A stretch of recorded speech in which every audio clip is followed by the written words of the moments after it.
Hello, adventurer. It's good to see you. You have made it to the morning grind. Welcome, welcome. It's the live stream at the beginning of the Geekverse, where we talk about all types of topics in geekdom, gaming, and fantasy, with an emphasis on being constructive and creating the things that we want to exist in the world. It's all on the grind, Sizemore. Can't be too fine, can't be too coarse. That's exactly right. There are a lot of adventures to be had today. Dungeons to explore and monsters to slay, and who knows what a random encounter might send our way. That's why we have to prepare, so settle in now for the morning grind with your favorite beverage in hand. Tea? Or maybe something a little stronger. I've got a few bottles of the old Wynyard left. Whatever you want. Pull up a chair. Dude. If you're feeling fancy, how about a cappuccino? Or a frappuccino? Or how about an espresso? Just tea, thank you. Sounds good to me, Gandalf. Whatever you want. I'm just glad you're here. Everyone is welcome. You can just watch if you want. You don't have to worship anything you don't want to worship. Thank you, Mike. But be forewarned. Sometimes we get really strange characters around here. Wait, what's that you say? Why can't you come and be a part of the stream? My wife would disown me. Oh no, I bet she'll be fine with it. Come on in. Am I scared for my safety? No. What are we supposed to do? Everybody do the secret handshake.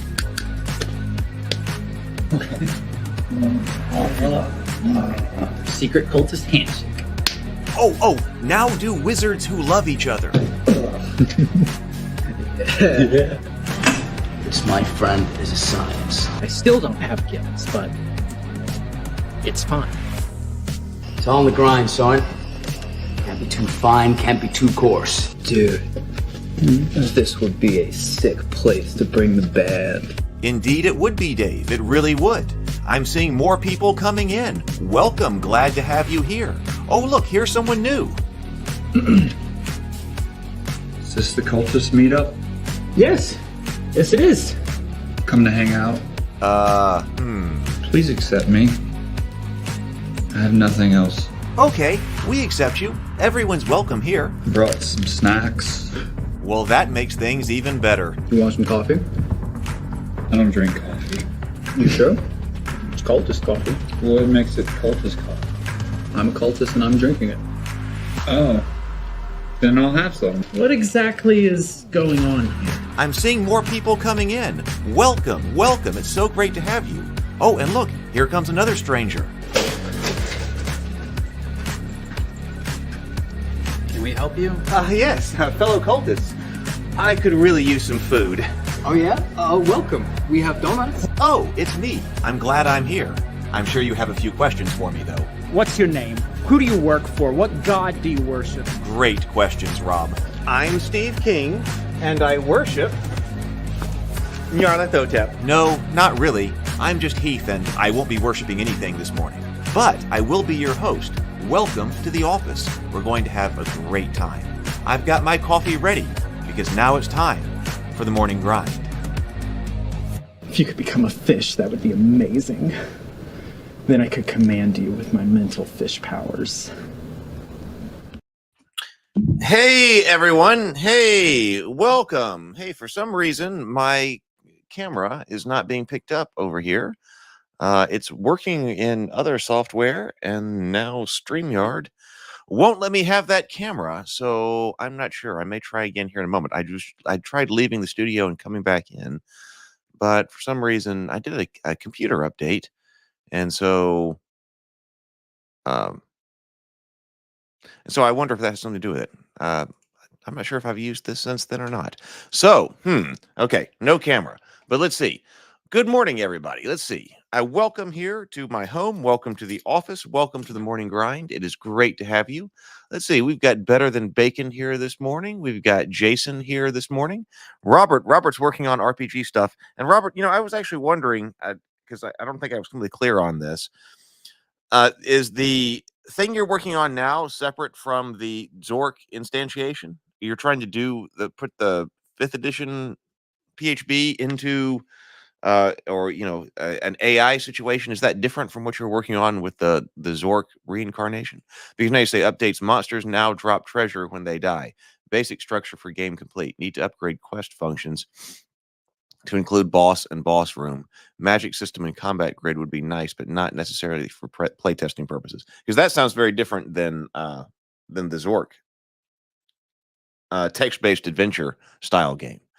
Good morning, PH. Good morning. Good morning. We got Zero the Blade here and the Titter Pig Rancher, Mike M. Good morning. What a cool image. Which one? Oh, the really StreamYard's been acting up? Well, maybe it's something on StreamYard's front. I don't know if it's a driver update. Maybe it is something with StreamYard that's not. I've never had it not recognize this camera this way before. Robert says it's my homebrew Children of the Grave with levels, classes, turn-based combat, etc. PH says the Game Crafter is doing a challenge. Should I go look at the Game Crafter website?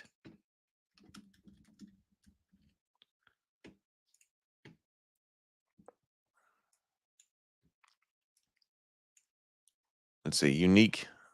The indie shop is open, of course. Where do I find that? Or news? Maybe go under news. Well, I'm not sure. Oh, okay. I'll post a link. I'll see if you get it down here in the Discord server. If you stick in the Discord server, you may not be able to post it to the comments. But anyway, okay. So I was out all yesterday, and then I did end up watching the Alabama. I came back. I didn't get work done when I got in last night because I ended up watching the Alabama-Georgia game. And overall, I was glad that I did. It was a fun game to watch. Let's see. So I'm behind a little bit in what I was thinking about as far as numbers go. Let's take a look at. We said that we're going to launch the Cultist RPG when we have enough signups. And last time we spoke, we were looking at Wednesday, which was on Wednesday. I think we had 237 or maybe 241 subs. I don't remember exactly, or subscribers. I forget how my notes are set up here. So it could be either one of those numbers. But today, I haven't looked yet. So let's see. Oh, you have to fit. Okay, so the challenge is you have to make a game that fits in a VHS case. Let me go over here. They must have gotten some VHS cases in. Hey, Charlie. Hey, Charlie. So I haven't looked at my numbers yet. So let's see. But let me pull that up so that we know how we're doing as far as people getting interested in what we're doing over here.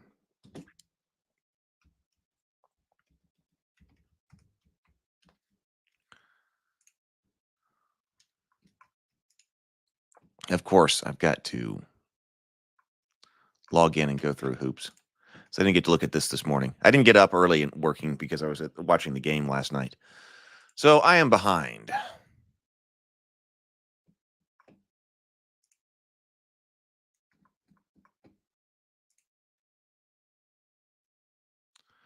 $427 signups. All right. So that's where we stand at the moment. So I got some other things to try to use to get the word out. But if you are watching the stream and you have not signed up yet, it's for a $500 dice giveaway drawing. Oh, I should take this down. I put the picture up since it was just my avatar.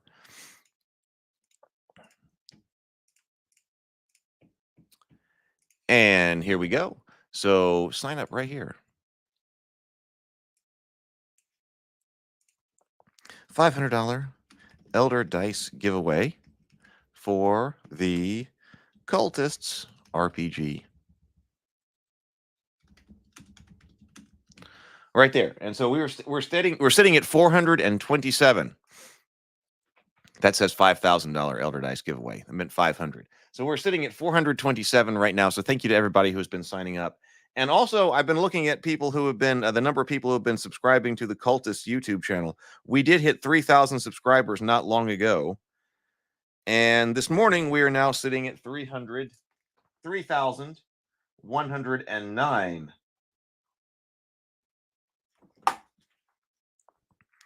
cultist subs. So, very cool.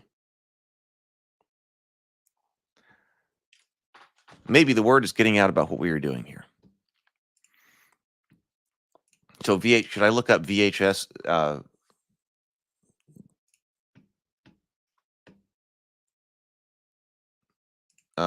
VHS Game Crafter Challenge. Oh, right there. So there we go. The contest date. So start date was the 9th.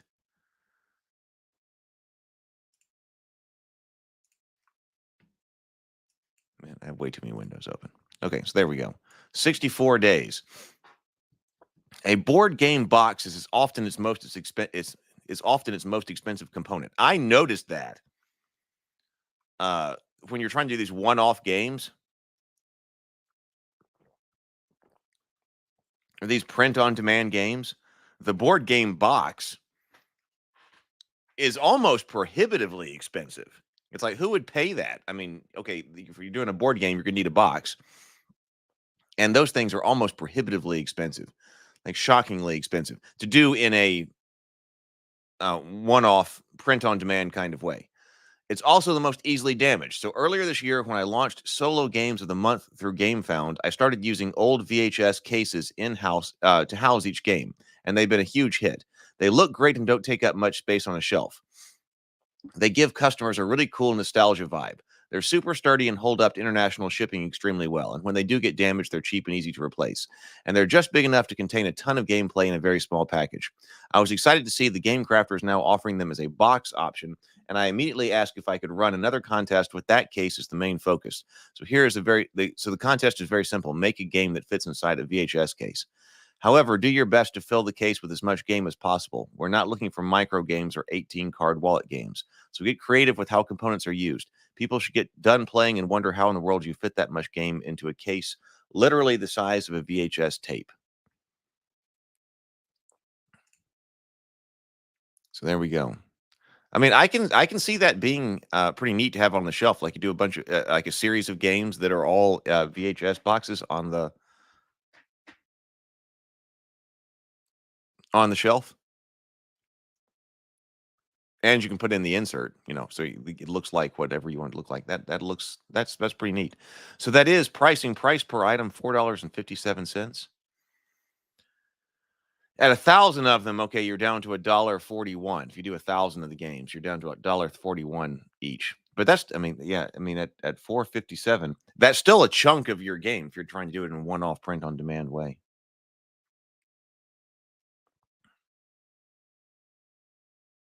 All right, thank you for letting us know about that. All right, yeah, let's breathe and sip. Let me take this down and get our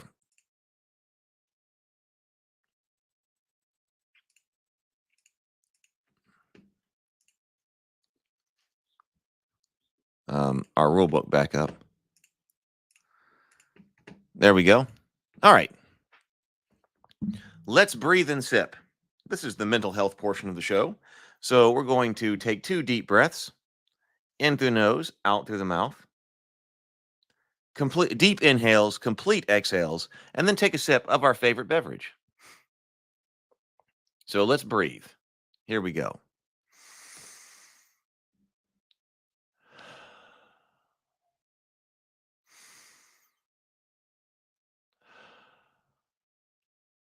And sip.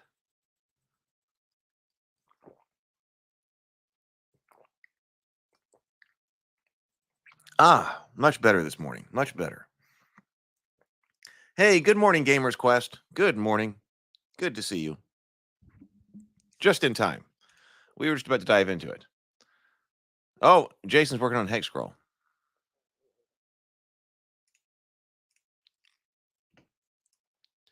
All right. So let's see. I don't think there's going to be a need to go through absolutely everything here. We had just gone through settlements. And the settlement events tables and the equipment tables. And okay, we got tougher monsters here. We probably know a lot about that. We might look at that just briefly. Level 1 monster table and then psychology. I do like the Warhammer psychology.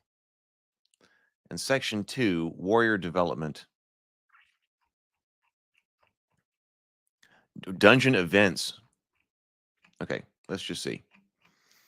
Like tougher monsters, we probably know how we could make monsters tougher in the using the Warhammer kinds of stats. Let's see.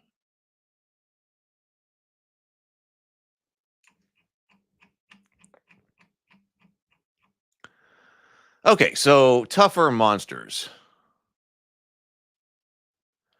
So we have a monster table. Before you start a new adventure, decide whether you are using monsters printed on the event cards or the monster table. If you decide to use the monster table, the game works in exactly the same way as normal, except that when you draw an event card with an M on the top corner, you roll on the monster table to determine which monster or warriors you have been encountered. Like them, so I guess this is a way to expand your different types of monsters without having to send you additional cards and without them having to make different cards. They can just make these tables. Like the hazards table and the between dungeons sections, these monster tables are D66. Okay.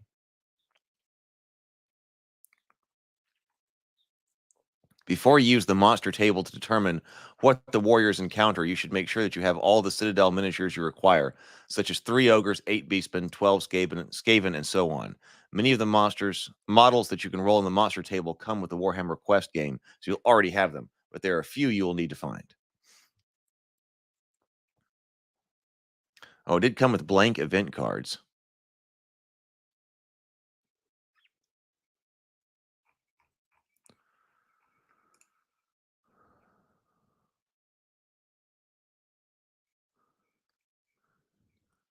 Yeah, things like fear or hatred, we'll look at it.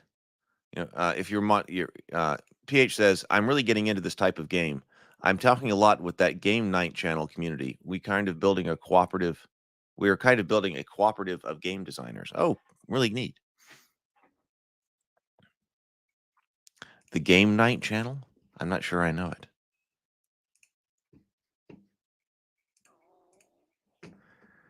Game night YouTube channel.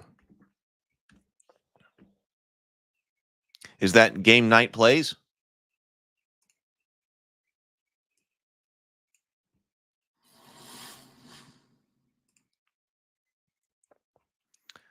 If that's Game Night Plays, I'll subscribe.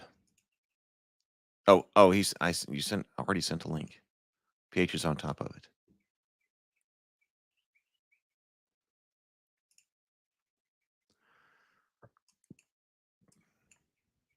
All right. Let's see. The monster table. Essentially, the monster table crams all the information about a particular monster into one line. Each entry includes the monster's profile just as it's printed on an event card, how many appear, its gold value, how much armor it wears, and any special rules. In general, the monster rolled on the monster table are used just as if they had appeared on an event card. They're placed to fight according to the normal rules, each of which is a certain amount of gold to the warriors who killed it. And when a group of monsters is dead, the warriors get a treasure card. You'll notice that some of the monsters cause fear. Okay, yes, that's like a hatred. That's a psychological thing. Some of the monsters cause fear or hate certain warriors. These concepts are explained in more detail in the psychology section. Other special rules that apply to these monsters are summarized in the table itself. Race and type, profile, gold, armor, damage. The base amount of damage this monster inflicts on an opponent after making each successful attack. A single number indicates that you should roll this many d6 and add the monster's strength to determine the damage it inflicts. An entry of 2, for instance, indicates this monster inflicts 2d6 plus strength damage for each successful hit. Some monsters can cause extra damage if their to-hit roll is above a certain value.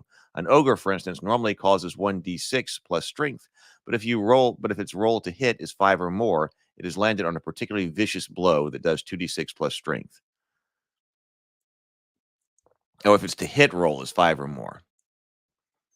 So this would be what we're looking at here. If the to hit roll value required to gain extra, they've got like a critical hit. Total number of d6. All right. Number appearing.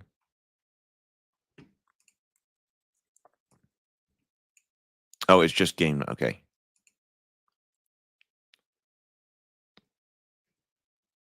Well, let me see if I can find that.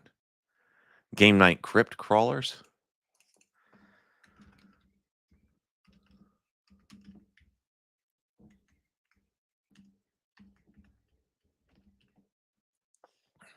Yep, got it.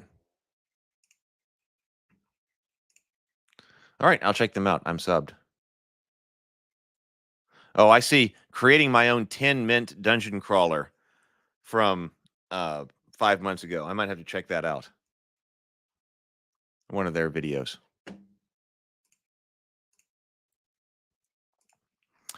Let's see.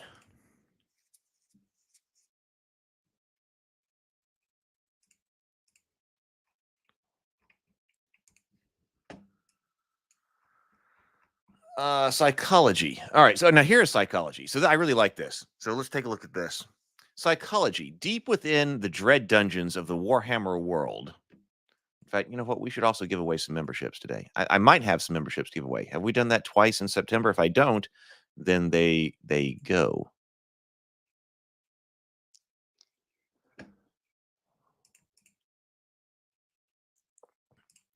Let me see. Let me get over to it.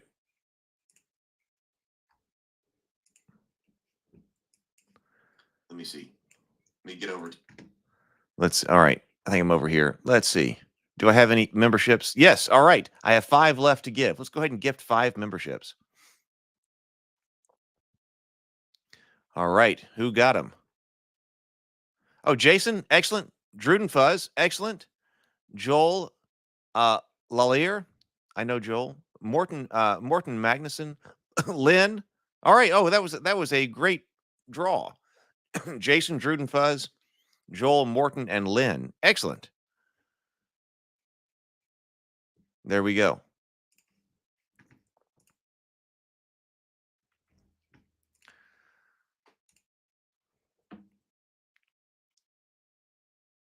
Oh, that's neat. PH says, I helped play test Crypt Crawler.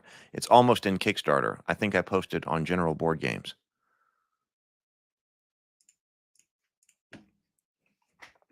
Psychology. Deep within the dread dungeons of the Warhammer world dwell all manner of fearsome monsters, the mere sight of which can be enough to send a chill of terror through the bravest warrior. Although it's impossible to get inside the minds of monsters and the warriors in a game such as this, the following rules offer a simple system to represent some of the combat's emotions. Some monsters are innately terrifying, such as undead creatures like zombies and skeletons. Other monsters have certain warriors so much that they attack them with mindless ferocity. Still, others may lose their courage if some of their numbers are killed. Taking these differing reactions into account during combat can add a new dimension to your games of Warhammer Quest and help bring both the warriors and monsters to life. The following rules for fear, hatred, and breaking apply mainly to monsters. The major exception is the rule for hatred. It's possible that one of the warriors may find some magic item or be the victim of a spell that causes him to hate a particular type of monster, such as orcs or skaven. The monster table states which monsters are subject to those psychological rules. So fear. Some monsters cause fear because they are particularly frightening for one reason or another. Zombies, for instance, are the reanimated corpses of once human warriors and are therefore understandably fearsome to face in combat. Minotaurs, on the other hand, cause fear because of their sheer size and ferocity. Each monster that causes fear has a fear value indicated by the number of the fear in the fear entry. When an event occurs that generates monsters that cause fear, roll 1d6 plus 1 for each warrior as soon as the monsters are placed on the board. This is the warrior's fear roll. If the total is greater than the monster's fear value, that warrior is not afraid of them during combat and may fight them as normal. If the total is less than or equal to the monster's fear value, that warrior is afraid of them for this combat and fights at -1 on his hit rolls. A wizard that fails his fear roll, if a wizard fails his fear roll, any spells he attempts to cast against those monsters have their casting number increased by +1. Each time the warriors meet a type of monster that causes fear, they must make a new fear roll, as the effect of the roll, good or bad, applies only to that type of monster during this one combat. There are 2 more types of monsters in the room. If there are 2 or more types of monsters that cause fear, make a fear roll for each warrior against the particular monster that he is fighting. Some monsters are even more terrifying and cause terror rather than fear. Monsters that cause terror are treated in the same way as those that cause fear, except warriors that fail their test are at -2 to hit on to hit rolls, and the wizards +2 to cast against them. So that's I guess that's like the Balrog. Hatred. Some monsters hate certain types of warriors, shown after the fear entry. Dark elves, for instance, hate elves. If a monster hates a particular warrior, he will attack him with unbridled ferocity. A monster gains +1 attacks when fighting that warrior, as he slashes and hacks in a mad bloodlust. Its attacks are so wild, however, that they are made at -1 to hit. In a similar manner, if a warrior hates a particular type of monster, he gets +1 attacks, but -1 to hit against them.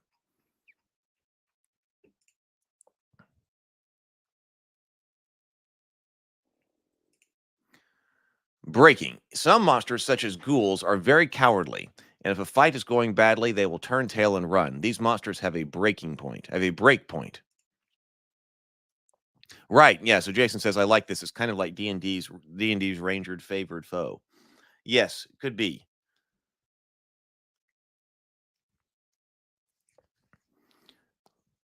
It could also have, I mean, the hate was kind of like, enraged, kind of like berserk or something like that. If it could have gone further about targeting the particular type, but you could make it like sort of like terror is a more severe form of fear, or something like berserk could be a more severe form of hatred or something like this. Although berserk might be any type. This was 1995. This is a 1995 game. I remember fear and hatred and all these psychological tabs being applied to the edition of Warhammer that I was playing at the time too.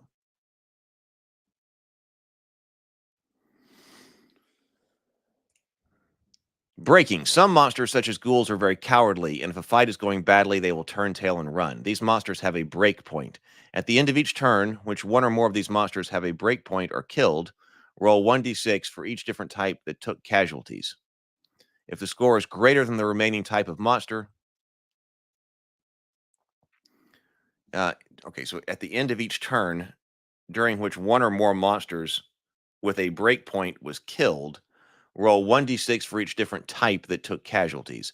If the score is greater than the remaining number of that type of monster, they break and run, vanishing into the shadows. Remove them from the board. The warriors do not get the gold value for any monsters that run away. They do, however, get a treasure card at the end of combat as usual. 0 wounds. So far as in the Warhammer Quest game, there have only been 2 ways in which a warrior can be revived once he has been knocked to 0 wounds. He could either be healed by a potion or by a spell. Now, however, warriors can also buy various healing items from the general store or even find them on their travels.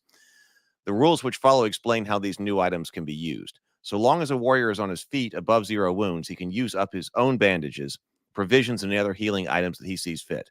The player simply crosses them off the adventure record sheet as they are used. Once he is down to 0 wounds, however, a warrior is in trouble. He cannot eat provisions or wrap bandages around his wounds. All he can do is drink a magic potion if he has one. The other warriors can try to heal him if they want by giving him a potion or casting a healing spell. If another warrior is adjacent to the injured warrior, he can try to bandage him up or feed him provisions. If there is no guarantee he will be successful. The warrior attempting the healing must use his own items to do so. We saw that the warrior attempting the healing must use his own items, not the items of the wounded person. Each time he tries, he must roll a dice. On a score of 4+, his attempts are successful and the healing item works as usual. On a 1, 2, or 3, the attempt fails and the item has been wasted. The warrior attempting the healing can try this as many times as he likes, so long as he is prepared to keep using up his own precious healing items.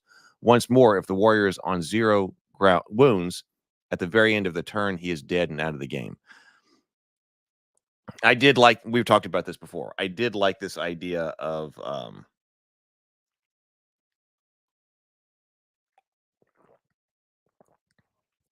it being more difficult to heal you once you're down.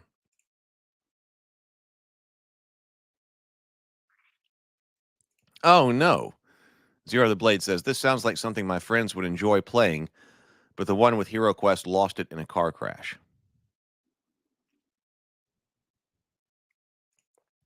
I have been there. I have lost board games in a car crash before. Small World was scattered all over the road at one point. Hated that. Prone warriors, sometimes due to in fact, come to think of it, now that you mentioned that, I think that my box of Hero Quest is still sitting out in my car when I was over with my brothers. I don't think I ever got it out. Huh. My brother and his nephews. Maybe I should get that out of the car. Prone warriors, sometimes due to gaining a spell ability, or skill, a warrior can feign death. He must stay prone like this for at least the whole turn. While prone, no monster will attack him. I think we read something similar to this. If no other warriors are standing, then monsters will attack any prone warriors, hitting them automatically without having to make any dice rolls at all.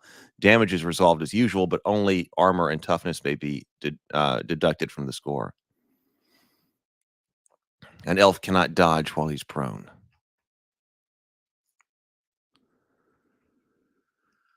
So, warrior development.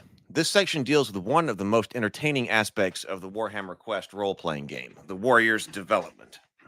As they explore the dungeons of the Warhammer world, vanquishing terrible monsters and claiming their treasures, the warriors become great lords of battle.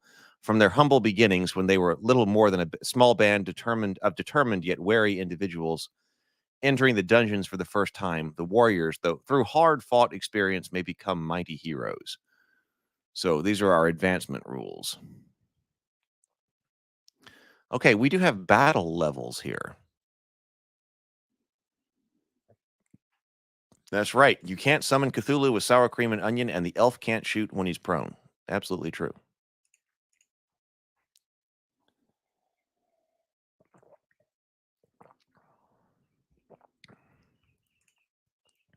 Okay, battle levels. In the Warhammer Quest role-playing game, a warrior's progression from novice warrior to lord is represented by his battle level.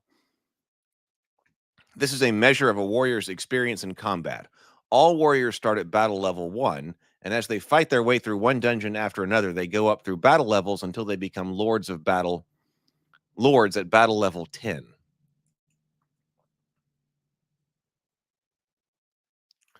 Although a warrior gains valuable experience through fighting and exploring, in order to ascend through the battle levels, he needs to visit special training camps between adventures and gain the full benefit of those he learns underground. Under the intense tutelage of the masters of the profession, each warrior spends many grueling hours learning to apply the raw skills he has picked up from his adventures. Training, of course, costs gold, and to get enough gold, the warriors has to beat plenty of monsters. The battle level tables over the next few pages show you how much gold each warrior needs to train to his next battle level and what benefits he gains from doing so. I'm interested in the benefits. As your warrior gains gold, trains, and improves himself, he can venture into even more perilous dungeons, fighting tougher and tougher monsters. Those, in turn, are worth more gold, enabling your warrior to reach the next battle level, and so on. For instance, it costs the barbarian 2,000 gold to get from battle level 1 to battle level 2. To get from second to third, it costs him another 4,000, total of 6,000. Wow, you are really trying to get a bunch of gold here. In all, to get your barbarian up to battle level 10, he needs to spend 195,000 gold. There's a separate section for wizards. Okay, so tougher event cards. I'm thinking there needs to be something about leveling up.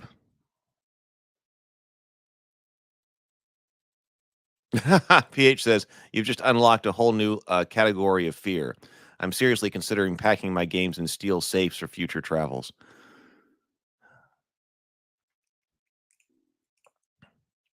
Yeah, I would really hate it if this Hero Quest got lost that way.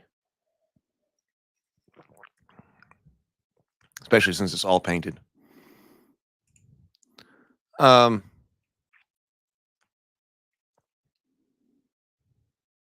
okay. It says the event cards are used to generate, are still used to generate the monsters and events the warriors encounter, but the details in the cards are no longer relevant. If the event card has an M on the top corner, use the relevant monster table from the bestiary section. If the event has an E, use the event tables. Okay, so the cards once again are for the base game.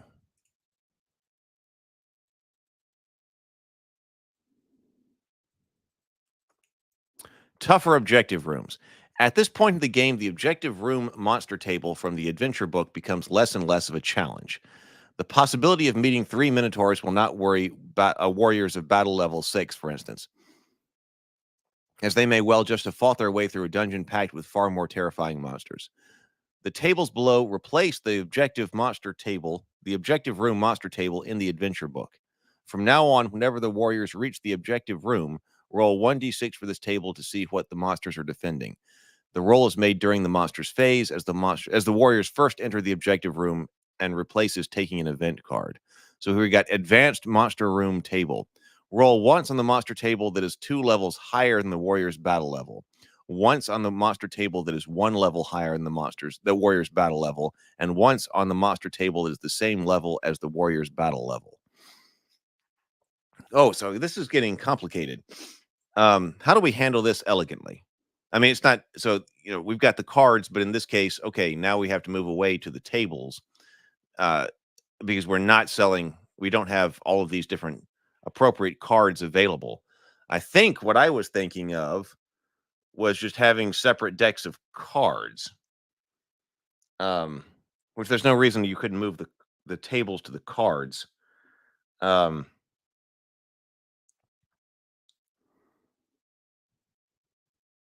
I was thinking about something about threat levels.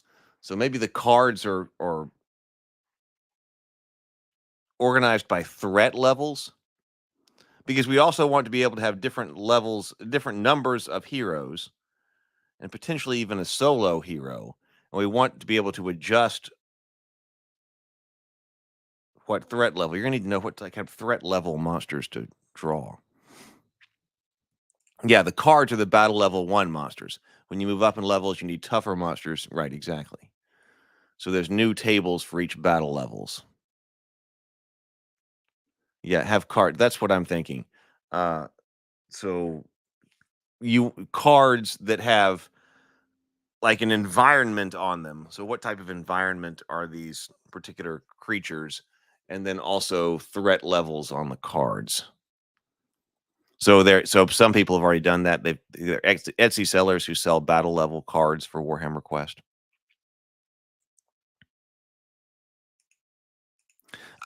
I can see why they would not have put this in this box and just have the battle level 1 cards in the box. I can see why they did that. But like if you roll a 2, roll twice on the monster table that is 1 level higher than the warrior's battle level. 4 to 5 is roll 3 times on the monster table. It's the same level as the warrior's battle level. That's going to be fun to come up with. Specific adventures. Some of the adventures in the adventure book do not use the objective room monster table, but instead have specific endings where the warriors have to fight Skaven or orcs, for instance.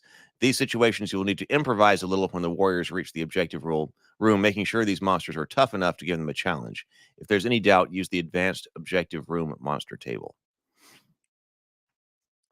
Blocked routes. You will have noticed that sometimes the warriors take the wrong turn in the dungeon and end up being blocked by a portcullis or a cave-in. In the basic game, this does not matter much. You can always start a fresh adventure with new warriors, leaving the others to a grisly fate in the dungeon. When you're playing with the roleplay rules, however, you will be devoting a great deal of time and effort to the development of your warriors. They gain their own unique collection of skills, weapons, and equipment as the result of many hours of gameplay. You cannot simply let them be doomed to die just for taking the wrong turn. After all, they are mighty heroes and should be able to cope with such minor setbacks. From now on, if you find a T-junction and end up down a blind alley with a cave-in and perhaps a portcullis behind you, never fear.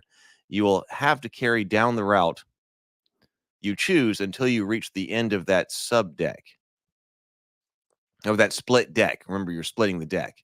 That's not deck as in like level on a starship. Deck on the Enterprise. That's sub-deck, the event deck. The last card always leads out of the dungeon. You may now play the whole adventure again from scratch or go back down the dungeon that is already laid out. The warriors move through the passageways and rooms as usual, looking for unexpected events. When you get to the fateful T-junction, you will know it's better than to take your original route. You know it's better than to take your original route and go down the other path instead. This should ensure that your warriors don't don't end their glorious career trapped behind a pile of fallen rocks. So when do the rocks fall behind you? So in that case, the rocks are falling behind you.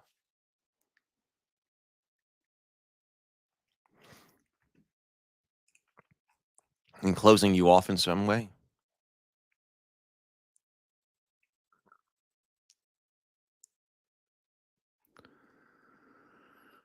Let's see. Okay. Event cards. Event cards can cause cave-ins. I thought that Gamer's Quest might know. So event cards can cause a cave-in. I got you.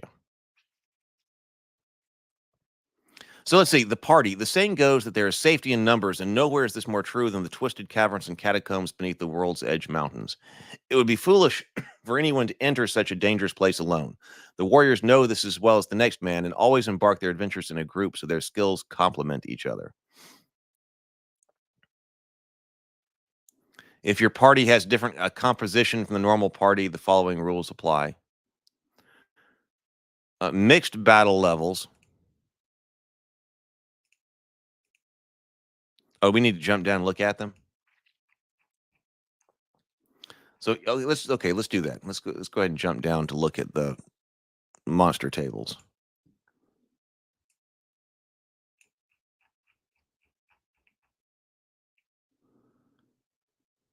$119. I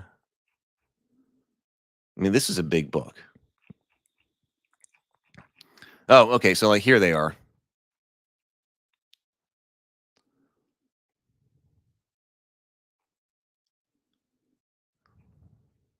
Well, I beach balled.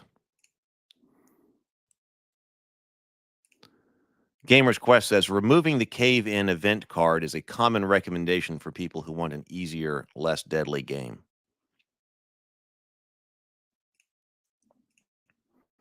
So okay, this is a level 8 monster table. It's oriented sideways. Oh, we got dragon. This is a D66 roll. That's a level 7. Okay, so there's a lot of variety here because this is a D66 roll. Roll on but like at level 8, and you roll an 11. This is D66. You go up to the level 9 monster table. 12 dragon, 13 vampire lord and whites and wraiths, manticore, hydra, wyvern and black orc champions, Skaven Grey Seer and Skaven Plague Priests, and Skaven Assassins.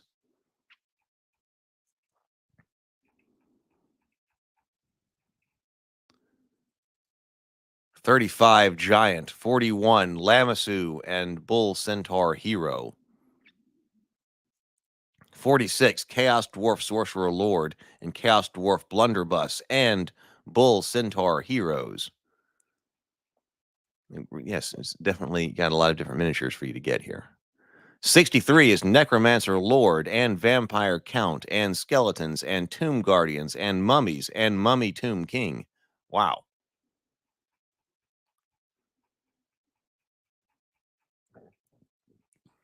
Level 9 monster tables.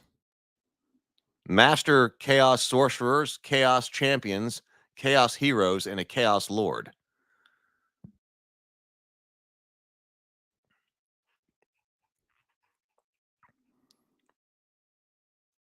Great Dragon, Lord of Change. Level 10 monster tables. Number over here. Plus all these special rules. I mean, this is cool. Yeah, this is getting serious.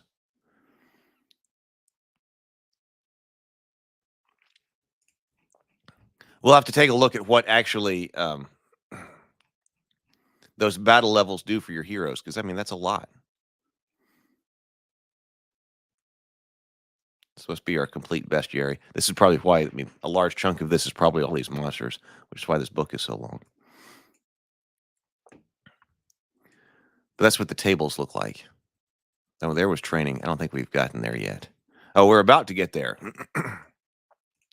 So mixed battle levels. Sometimes a party of warriors is split across a number of battle levels.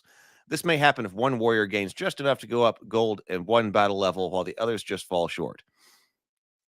In this case, the battle level of the party as a whole is that of the majority of its members. If there isn't a majority, draw a warrior counter. The battle level of the whole party is the same as the warrior's battle level. That warrior's battle level. Footnote, solo play. As a footnote, it's worth mentioning that it's entirely possible to play Warhammer Quest solo. You just simply take part of all the warriors. The monsters and events are resolved as normal. Oh, well, that's not how I want to do it. Yeah, I guess you could play all of the warriors, and call that a solo game. But if I'm playing in solo mode, I really want to get to know that one character. I really want to focus on that one character. That's why I liked when we were playing Hero Quest, like the Elf and the Barbarian quests, where I was just the Elf or the Barbarian. We did the quests where I was operating all the heroes, and I mean that did work. It worked. But I preferred the ones where if I'm just playing solo, that it's just one warrior. Gamer's Quest says, my current party of heroes have played 17 games and are battle level 3. Oh, so this takes a while.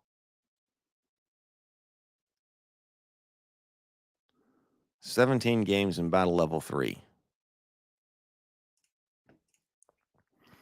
Bigger groups of warriors. If you decide to take a party of more than 4 warriors into the dungeon, you will have to increase the number of monsters they meet by the same proportion.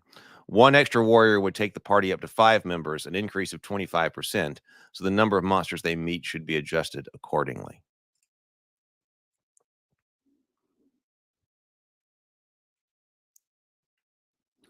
And your party is made up of a witch hunter, a druid, a troll slayer, and a chaos warrior, but no one has figured out that he's a chaos worshiper.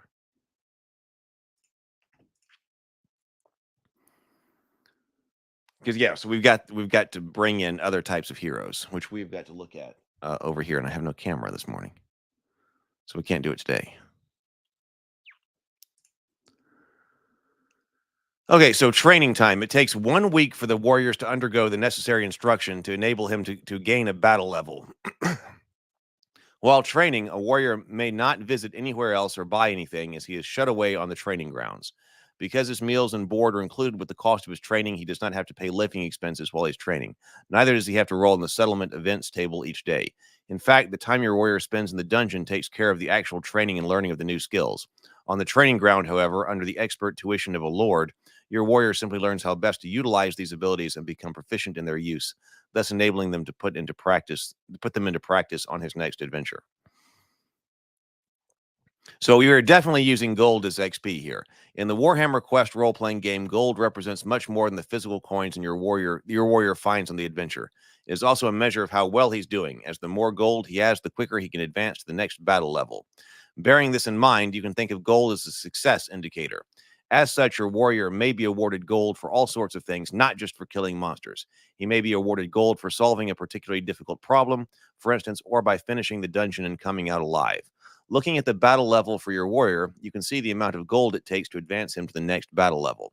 Each time he goes up a battle level, his profile improves in some way until eventually he reaches the peak of his career and becomes a lord. Looking at the Barbarian's battle level table, you'll need 2,000 for the first to go from 1 to 2, and so forth. It says, so bearing in mind that killing 12 giant bats will earn him just 180 gold. So he has a lot of work to do to reach even the second battle level.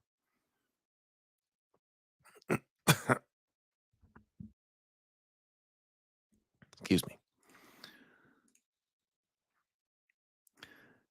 Gamer's Quest says the Chaos Warrior, due to leveling, looks exactly like the Druid and is insubstantial. He occasionally phases in and out of reality, making him harder to hit, but is more likely to be thrown out of settlements. So battle level titles. The battle level tables are split into titles, linking a warrior's battle level to the name he goes by in society. At the start of his career, a warrior won't have a title, but is simply known as a novice. However, quickly he becomes a champion, showing that even by this stage, he's mighty by the standards of normal men. By the time he gets to battle level 5, he gains the title of hero. If he survives long enough to reach battle level 9, he has truly earned the right to be called a lord. Okay, so in general, training increases one or more of your warrior's characteristics, thus changing his profile. Depending on which type of warrior you have, his characteristics change in a certain determined order. The barbarian, for instance, gains 1d6 wounds, +1 toughness, and +1 luck. See the new characteristics section upon reaching battle level 2. Okay, so that is a lot. Plus 1d6 wounds, +1 toughness, and +1 luck. In addition, you may gain new skills. Once your warrior is paid his gold and carried out his training, amend his profile accordingly. Any changes made to your warrior's profile are permanent. They are not additions that are only good for one adventure. We've got a separate section for wizards. Extra wounds. Just roll the additional die. Extra damage. The most important benefit of your warrior gains every time he goes up a title is an extra dice of damage in combat. Oh, does it say that? Oh, that was just a for instance over here. But it does say one of the most important benefits your warrior gains every time he goes up a title is an extra die in damage in combat. This does not mean your warrior has become stronger, but simply that his experience and skill makes each blow he strikes more effective. So when a warrior reaches battle level 5, he earns the right to be called a hero and rolls 2d6 plus strength. Wait, 2d6 plus strength for every successful hit he makes in combat. One of the most important benefits the warrior gains every time he goes up a title. Oh, goes up a title. Not up every level. I was like, oh, that's a lot. But every time he goes up a title, he gets an extra dice of damage. So when the warrior reaches battle level 5, he is a hero and rolls 2d6. When he reaches level 9, he is a lord and rolls 3d6. Yeah, okay. So, yeah. The ubiquitous normal man raises his hand. Much stronger than a normal man.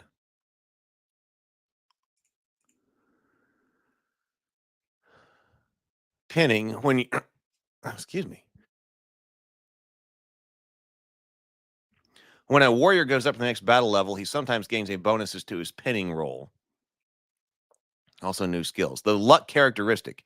As the warriors become more experienced and battle-hardened, their senses are honed to a razor's edge of sharpness. They can learn to read every nuance of a developing situation in the darkness of the dungeon, where death waits around every corner and careless motion can set off a trap. The warriors quickly develop a sixth sense to survive. The most famous, longest surviving warriors of the Warhammer world either have some magical ability to spot danger or simply incredibly lucky. Warriors who do not develop one or more of these skills have fairly short-lived lives. So in the Warhammer Quest game, the sharpening of senses is represented by luck, which allows your warrior to re-roll any dice that fails. So that's a lot like the fate in Hero Quest Advanced. For instance, if your warrior fails to hit the enemy in combat, you can use his luck to re-roll the die to hit. Likewise, if he is hit by an enemy, you can use his luck to force an opponent to re-roll his hit die, hopefully making him miss. Your warrior's luck indicates how many times he may re-roll or force an opponent to re-roll the dice during a single adventure. A warrior with a luck of 3, for instance, can do that 3 times. So here we have the battle table. Nobody has any luck at battle level 1.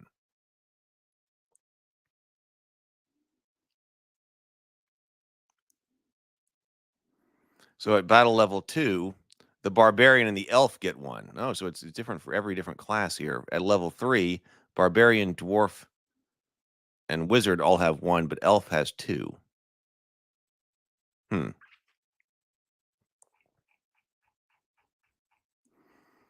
What is this? This is barbarian battle level table.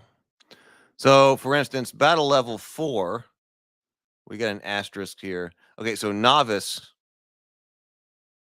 So do you not get an extra bonus for becoming a champion?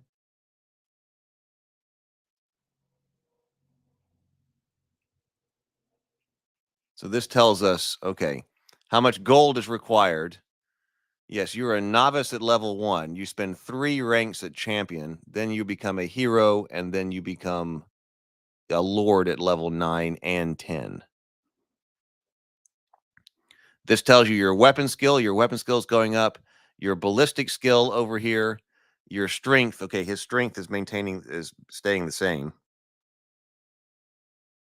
Looks like the dwarf's strength is going to go up from 3 to 4, but the barbarian stays at 4. Damage dice. Yep. Okay, so damage dice is 1 at both novice and champion.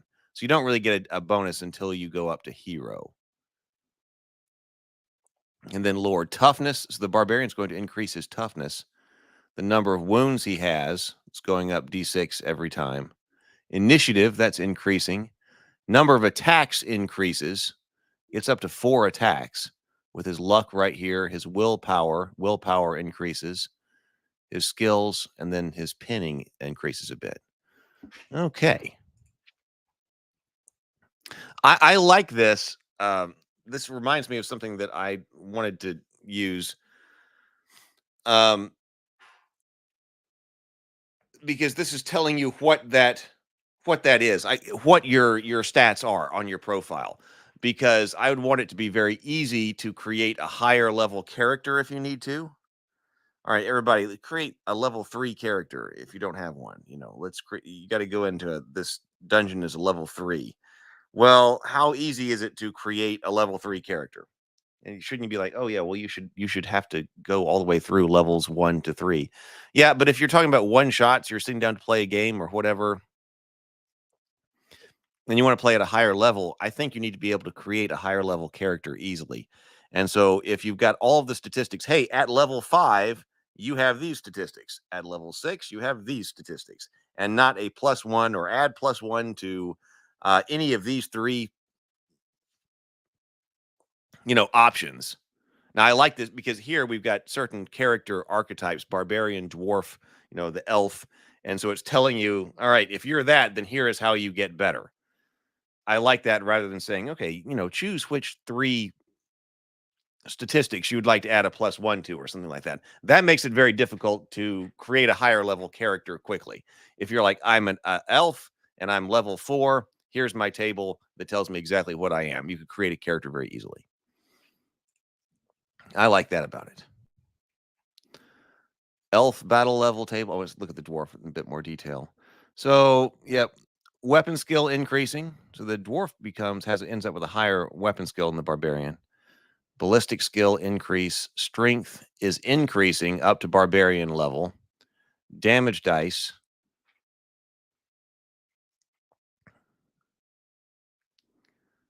I forget what the +1. There's a +1 in parentheses over there. Okay, it's right here. When using his great axe, the dwarf gets +1 extra dice when determining damage, discarding the lowest at all battle levels. Toughness increases. He gets tougher than the barbarian. Wounds increase. His wounds increase, but not as fast. 1, 2, 3, 4, 4, 4, 5, 5, 6, 7. Initiative increases, but not as fast. Attacks. He gets a number of attacks similar to the barbarian. Oh, actually a bit faster than the barbarian. He gets a second attack at level 2. Luck dice, willpower. Yeah, he's got more will than the barbarian. He can escape a bit easily. You're right. You do lose control. So tables have the potential to lighten the burden of rules significantly. Right. However, you lose a bit of control in the process. So it's a trade-off. Yes. So for light customization, so what I would have done is for light customization, what you do then is you go, you let the equipment do your light customization. Oh, and you get a certain amount of gold. You can buy new equipment. Your equipment is your customization. Like it should matter if you're using an axe versus a sword or, a two-handed axe or something like that. Customize the character in that way. And then also when you're trying to create a higher level character, it should be like, okay, here's your level 5 statistics. And then here is recommended loadout 1, recommended loadout 2, and recommended loadout 3. Like if you had particular option to be an axe guy or a sword and shield guy or a bow guy, I don't know, for instance, based on your equipment loadout, Here are 3 possible equipment loadouts that you could have made by progressing here. Pick one. So here's level 5. This is what you got. And then your only choice is pick one from one of these 3 possible loadouts. So you get to customize with that. And then as you go and play forward, you get more gold, and then you can do lighter customization, at the edges with your gold. That's what I'm kind of thinking.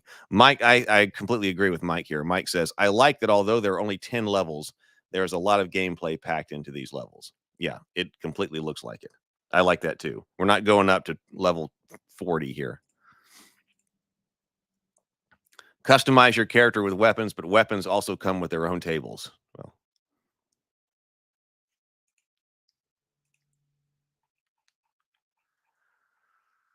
elf battle level table. So elf goes high in weapon skill. Well, kind of like the dwarf, actually. Ballistic skill gets better with ballistic skill, obviously. Ends up with a 1+. Strength, damage dice, toughness. Let's see. Wounds. Ends up with 6. Initiative. I guess the elf is going to get fast here. Attacks. Ends up with up to 4 attacks.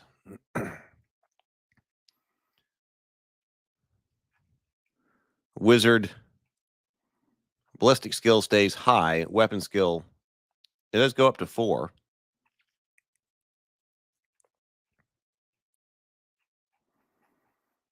Okay, so here are the skills. All right, let's take a look at the skills before we run for today. So skills are gained. We saw this number of skills on the table. Skills are gained as a result of the normal training process. If your warrior does not train, there's no chance he will learn skills. When your warrior goes up a battle level at the skill column, look at the skill column of his battle level table. There's an increase in the number of columns. If there's an increase in the number in this column for your warrior, he gains 1 skill. For example, by the time he gets to battle level 4, your barbarian will already have 3 skills. Upon completing his training for battle level 5, he gains another, taking his total number of skills to 4. Wizards don't get these. If you roll a duplicate skill, roll again until you find one that you do not have. Oh, so you roll for these. The barbarian has the following skills. To determine which specific skill he learns, roll 2d6. Oh, so these skills are associated through a bell curve. Barbarian does have Hunter's Eye. Taking careful aim, you rapidly let fly a volley of arrows into the enemy ranks. But that's on a 2. Battle Rage is 4. Consuming Rage overcomes you. +1 attack per battle level. This skill gives your character either +1 attack per battle level, or +1 to hit per battle level, or +2 strength. So there's some customization here per battle level for 1 turn. Choose which characteristic is affected before. Which characteristic is affected before the turn begins. Use this once per dungeon. So this is your customization comes through the skills here. But you are rolling for the skills. It kind of reminds me of Shadow Dark again. Weren't you rolling on a table for what kind of thing happens to your character? Dwarf skills, Mighty Blow, Killing Blow, Enraged, Endure, Stone Master.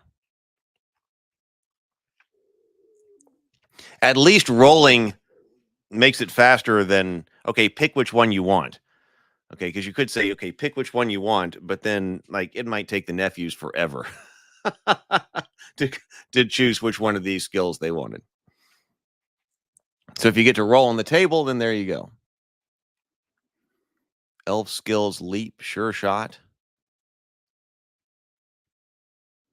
Doom Strike allows you to add +3 to all of your warriors to hit rolls for 1 turn. Herb Lore. You rub the foul-smelling salve into your companion's wounds, reassuring him that even if the concoction does sting, it's doing him good. This skill allows your warrior to try to heal himself or a wounded companion. Roll 1d6 on the following table.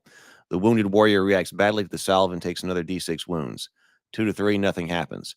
4 to 6, the salve works and the wounded warrior regains 1d6 wounds. The treatment is even better than expected, and you regain 2d6 wounds. This skill may be used once per turn. Forest Walker, Power Shot, Rapid Shot. Then we get into Wizard training.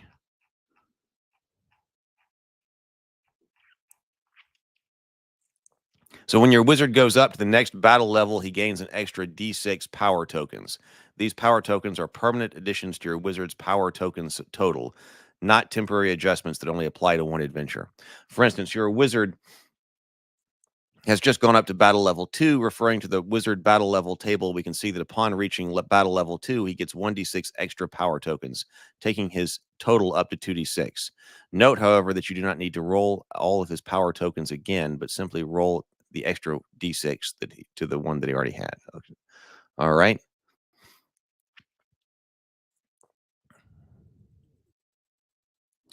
As you already know, at the start of each power phase, you roll 1d6 to determine how many power the wizard has available for the turn. As your wizard gets more experienced, he is better able to tap into a magical source. To reflect this, each time your wizard goes up a battle level, add 1 point to his dice roll. A warrior of battle level 4, wizard of battle level 4, for instance, gets 1d6 plus 4 power points rather than 1d6. However, if the die comes up a natural 1, an unexpected event occurs just as a normal game. And the wizard still has 1 power this turn. He does not add power bonus, his bonus when he rolls a 1.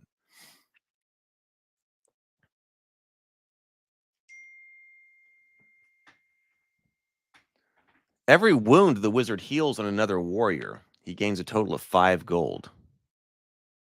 Success in healing attempts. PH says, oh, speaking of getting tons of gameplay out of a single level, I've DM'd 3 sessions of DC 20 and my players are still at level 1. The crazy thing is, no one's even complaining. They've almost forgotten that leveling up is even a thing.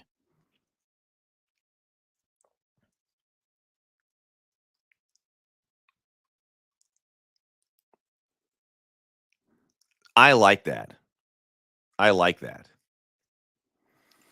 Mike says healing another character is worth only 5 gold. I think it would be worth more. It says for every wound.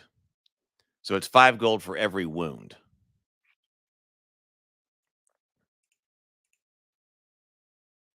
You learn new spells at each battle level. To find out which spells he learns, use the following rules.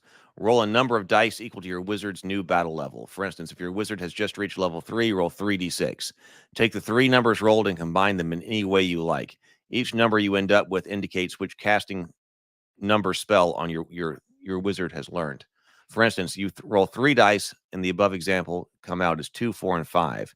Your wizard can therefore take either one casting number 2 spell and one casting number 4 spell and one casting number 5 spell, or add the 2 and the 4 and get a 6 and take 1 5, or add the 4 and the 9 and take 4 and 5 and come up with a 9, or add all 3 and come up with an 11. The only restriction is that each die roll cannot be split. In the above example, for instance, you couldn't split the 4 into 2 2s and add 1 to either a 2 and a 5. Okay, that's an interesting way to do this. Robert says, for now, I'm using equipment, races, classes, and level advancement to provide attack, damage, armor, and spell modifiers. Need to find the right balance. So here are the spell lists. So I guess there are a lot of them. The following spells are available to the wizard as he increases in skill. They are listed by casting number, subdivided by type, and alphabetical order. So casting level 7 spell, the attack spells are Burning Storm and Chain Lightning. Defensive spells are Dome of Power and Fool's Gold. Healing is Blood Pulse. And special is Glory, Time Freeze, and Warp Jump. We go all the way to casting level 12. Attack is Firestorm, Transmute, and Vortex of Destruction. No defensive or healing spells, but there is a Transport of the Damned, which is special. Oh, so here's all the descriptions. The following spells have a casting number of 1 and therefore require 1 power point to cast. Robert says, for now, I'm using equipment, races, classes, and level advancement to provide attack, damage, armor, and magic modifiers. Need to find the right balance. Equipment, races, class, and level advancement to provide attack bonus. I want to see what you're working on. casting number 2. So also probably a large chunk of this, therefore, is this grimoire of spells.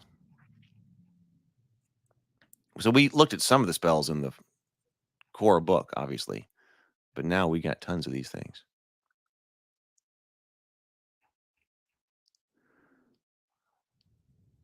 What is Lifebringer? Blazing fire leaps from the wizard's eyes, striking the warriors and bathing them a corona of energy that heals their wounds. Pick any number of warriors on the board, including the wizard. Roll 1d6 for each warrior chosen. Each warrior gets that number of wounds healed. If any 2 or more of the dice come up with the same number, the spell fails, and none of the warriors get any wounds back.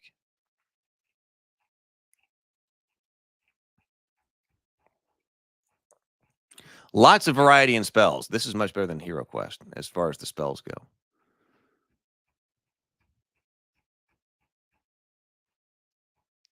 Dungeon events table. Well, look, there's Kate then. We are just talking about that. At this point, rather than using the event cards to determine what the warriors encounter when they enter a room for the first time, you can use this, the event table. When you turn over an event card that has an E on the top corner, rather than follow the instructions on the card, roll D66 on the event table and apply those results. Note that the warriors do not get treasure card for completing any of these events.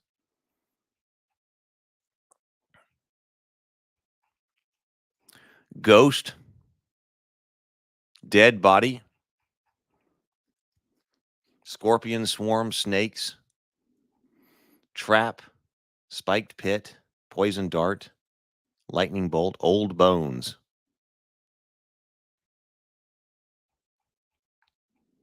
There's a portcullis too. Once the warriors have entered this board section, a portcullis slams behind them, cutting them off. The only way for them to retrace their steps. The only way for them to retrace their steps is if they have a key. See Dungeon Event 15. Place the portcullis marker across the doorway the warriors entered to show that it is blocked. Draw another event card immediately. So what did it say with K then? If the warriors enter this area of the cave system, the floor shudders, the walls splinter, and a huge chunk of masonry falls to the ground. The dungeon is caving in. Place the cave-in marker on the board section where this event is triggered to show that all exits except the one the warriors entered by are now blocked by huge piles of masonry. Any warriors still in this board section at the end of the next turn are crushed by falling rubble and are killed. Warriors attempting to escape are not subject to the rules for pinning whilst in this room. The room is now impassable and may not be re-entered. If this event occurs in the first room, ignore it and draw another event card immediately.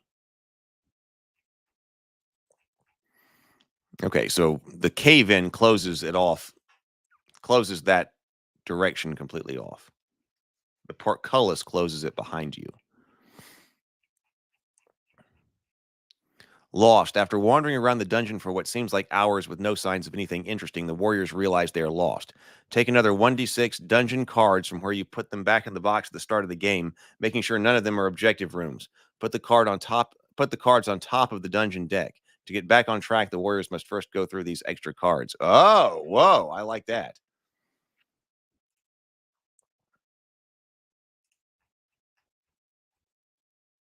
Dying orc.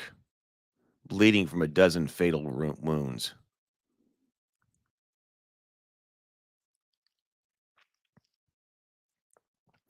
See, if they rush him, he fights desperately. If the warriors wait, the orc takes 1d6 turns to die, during which time he makes a lot of noise. If an unexpected event occurs during this time, rather than take the event card, make 2 rolls on the monster table to see what arrives. These monsters must be killed before the key can be taken. He seems to be protecting a sturdy iron key that he's clutching with his left hand.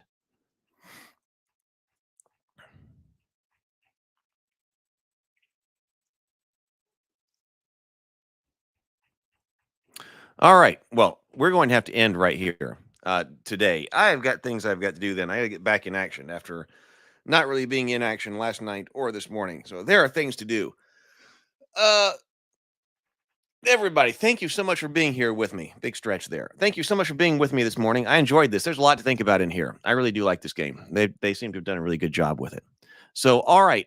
I have enjoyed it. Everyone, go forth. Be creative, be constructive, and grind on. Later.